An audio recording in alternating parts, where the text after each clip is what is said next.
Scenes erupted in the KZN Legislature during the Premier's motion of no confidence.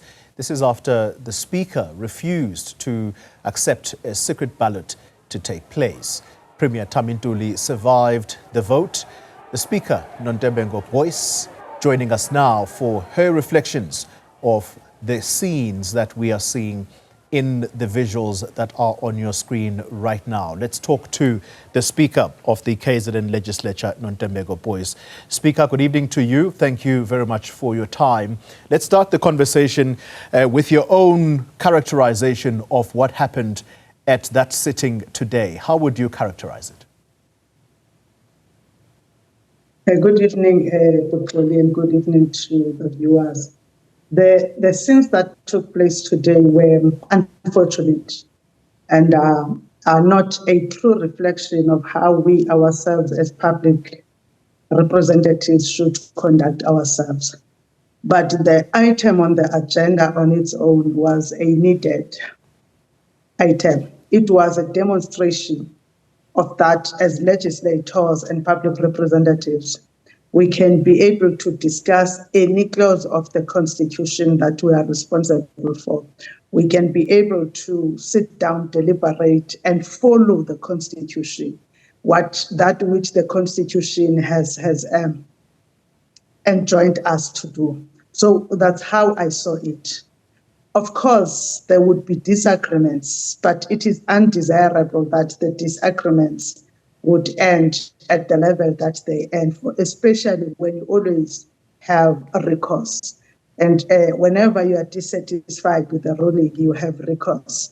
And it was unfortunate that the recourse that was available and always available was not used. But of course, that is not saying that I am ashamed of the ruling that I have made today.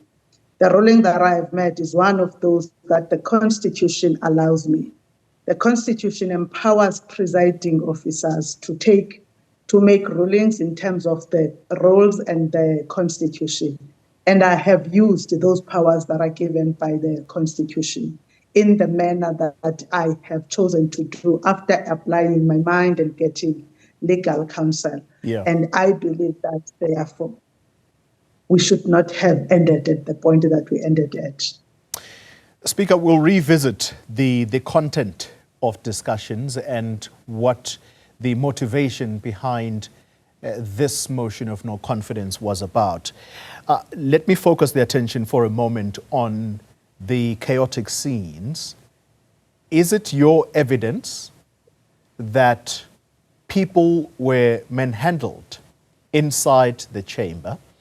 And who may have been responsible for that? And if your answer is indeed yes, people were manhandled, including women, do you believe that cases should be opened with the police? Look, because at the adjournment of the House, there was a lot of things that happened. I am yet to view the footage of that, and I have dedicated the latter part of tonight to view the footage. But I can confirm to where I was standing that there are members who blocked myself and the Deputy Speaker from using the exit. And those members who blocked us from using the known exit were saying that we're not going to get out of the House. And I can also confirm that the Deputy Speaker and the rest of the entourage used the back exit. But I can confirm to you that I used the main exit, the exit that we use every day. I have seen other members attempting to go and, though I am not sure whether they eventually touched the Secretary of the Legislature, there were those who were attempting to touch the Secretary of the Legislature. But some that were coming to me and that had touched me, I can confirm that members used their bodies. I don't know whether it's manhandling because it was men and women that were using their bodies, who are my colleagues with me. And I can confirm that that happened. But I can also confirm that there are members who came forth and stopped those that were doing that. And I'm not sure whether that's what you are calling manhandling. Yeah. I haven't then concluded that then there would be cases opened. I am going to view and get counsel on what the way forward is going to be.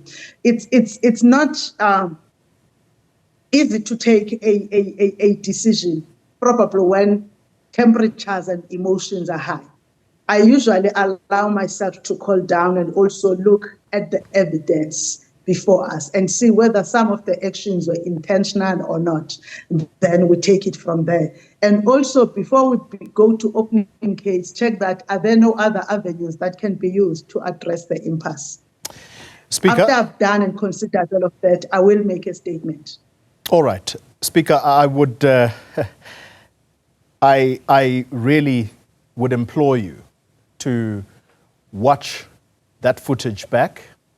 We have the visual of exactly what happened in that chamber, and you're welcome to watch exactly this channel. And I put it to you that you actually are being very mild about what happened there. The camera footage tells the story. There are people throwing water bottles. You are being shoved left and right because, as you say, people were refusing to allow you the passage in order to leave.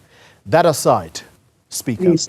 Let's talk about your decision to disallow the motion to be voted for in secret.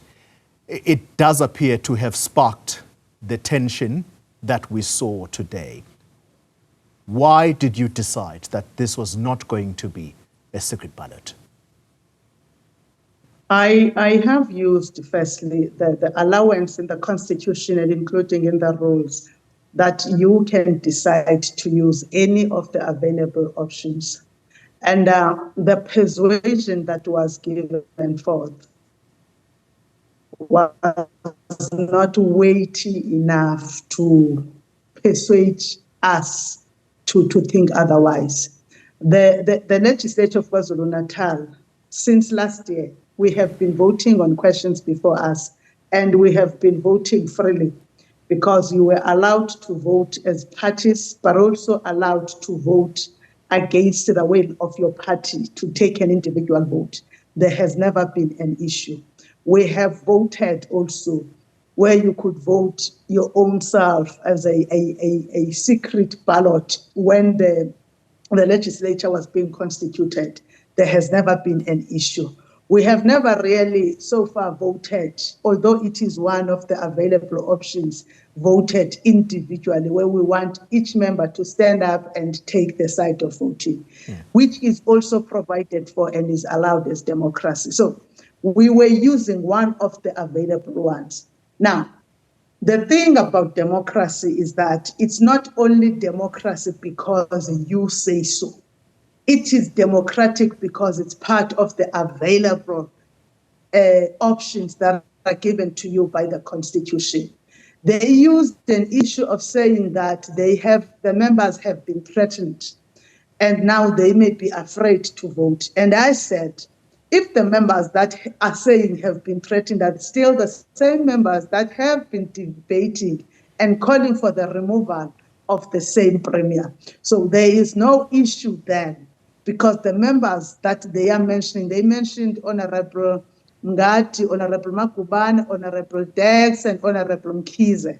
All four of them, and Honorable Mbata, and all five of them have debated and have been moving for the motion.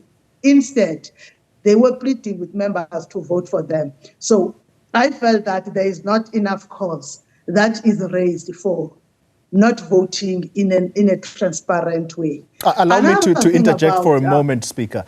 I'm sorry to do this because of time constraints. Allow me to squeeze in this question on the same topic of you disallowing this motion to take place via secret ballot. Are you therefore saying that these suggestions or this, what some members were tabling before you and presenting as evidence of threats against them, are you saying that this was basically a hoax? I am saying they were not weighty enough to warrant us to change and go to a secret ballot. I am not saying they were hoax because I haven't investigated them individually. They raised them in the House and I found them not weighty enough. Okay. I think there's a difference. All right. Can I then conclude the conversation on something that you mentioned during the debate? And I wondered for a moment why the Speaker chose to characterize this debate and use this language. And you'll fill us in a moment. You said, and I'm going to paraphrase it because I don't have the exact quote, but I think you said something to the effect that do not allow tribalism in a democracy. Was that indeed? Did I hear you correctly? And if so, why did you use that kind of observation? What about the debate seemed to suggest? Tribalism, me. Indeed. Me, did I use tribalism today? I thought I heard you say that, Speaker. If you didn't, of course, I'm happy to move on from this. I think we will go and visit that. I say we were not trivializing the debate. Trivializing the debate. I said don't trivialize the debate, not tribalism. Okay. I am very careful about the use of the words. You would understand, Mr. Mugambi, that I have and I ought to be careful when using words that would draw parallels on the people of KwaZulu-Natal. I am avoiding that. When people were breaking down the debate, I said without tribalizing, not tribalism. All right. But if you have heard me so, you can refer me to the exact moment that you may think I have said that. I don't remember. I think I heard the use of the word trivialized and the way, on the manner in which you pronounced it. I think I heard it in a different way, but I'm happy to be corrected. I don't think there's a need to go back to Hansard, as you would say as members of Parliament. Speaker, let me conclude, therefore. And today ended, as we have seen, with some members not in their seats, and therefore Premier Thami Ntuli survived this motion of no confidence. Are you confident that how this entire exercise concluded is not going to be challenged or perhaps possibly being taken to court by some people who feel aggrieved that you were not possibly fair? Being taken to court is a right of every member in a democracy. The reason that we believe in democracy is because everybody has a recourse. But you can ask me if am I confident that if we go to court, we will win. We will win because the members that sat down and did not vote were 40.